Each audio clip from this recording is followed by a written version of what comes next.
A dose of culture news that may warm your heart on a very cold stretch of weather. More than 100 strangers turned out last week in Canada in dangerously cold conditions to help bury a 90-year-old Holocaust survivor who only had one family member. Eddie Ford passed away last week in Toronto. Only his brother was scheduled to be in attendance. A local rabbi put out a call on social media trying to get at least 9 more people to attend to try and get a minyan together. That's the minimum number of people for a Jewish service, the quorum.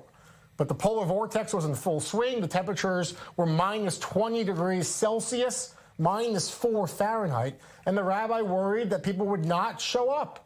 But 150 Canadians heard the message and did show up. And we're joined now by one of them, Ronen Israelski, who braved those freezing cold temperatures to help be there for the funeral of Eddie Ford. Thank you so much for being with us, sir. I wanted to ask, of course, first of all, why did you decide to go out in these dangerously cold temperatures to help participate in the funeral of a man you did not know?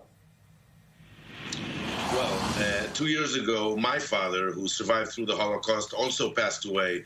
His last wish was that I will share his story of the day he, as a 13-year-old Jewish boy in Nazi Berlin, met Adolf Hitler up close. So I started working on a story, and I wondered, are there any more people living in the world today who met Hitler in person? And if there are any, where are they and who are they?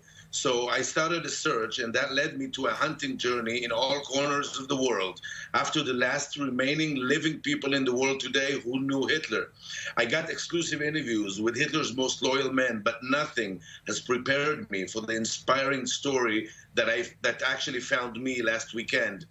As I was scrolling through my feed on Facebook last Friday, I came across an urgent call from the local rabbi in Toronto for Jewish people to come and attend a funeral of a lonely man named Eddie Ford, who was born in Hungary, in Budapest, as a Jew, but was raised as a Christian in a Christian family who adopted him, and that's how he survived the war.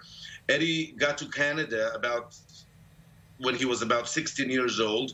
He had no family, he never got married, he never had children. His last wish was that he would get a Jewish kosher burial. When I saw that urgent call, I couldn't ignore it.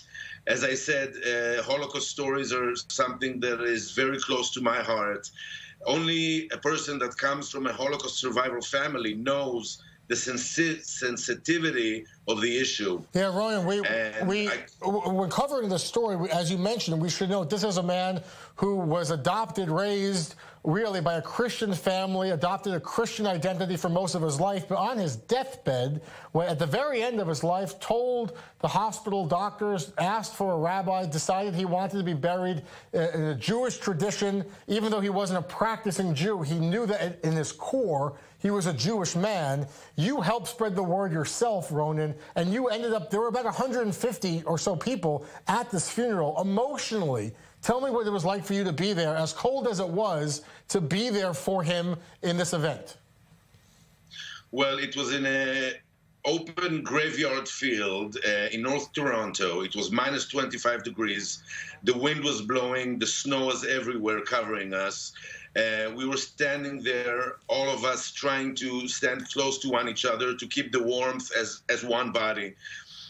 Nobody knew Eddie, a part of the rabbi that conducted the ceremony. Nobody knew Eddie, and more than that, no one of us knew even each other. We were all standing there. The only common denominator that was to all of us was the fact that we were all Jewish, paying the final respect for that man. You have to understand, 2 days before Eddie passed away, he asked his rabbi, am I entitled even for a Jewish burial? I did not keep kosher. I did not keep the Shabbat. I never celebrated I never kept Yom Kippur. More than that, he even used to celebrate Christmas. Yeah. He was afraid he will not be entitled for the Jewish funeral. So the rabbi told him, Eddie, you were born Jewish, you will be buried as a Jew, and this is my word of honor.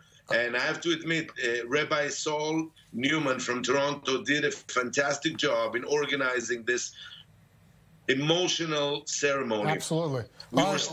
Ronen, Ronen Israelski joining me from Toronto. Thank you so much for being there for Eddie to help him with this Jewish funeral that was his dying wish, his last desire. Appreciate you being there for him, and appreciate you taking the time to share the story with us here in Israel on Daily Dose.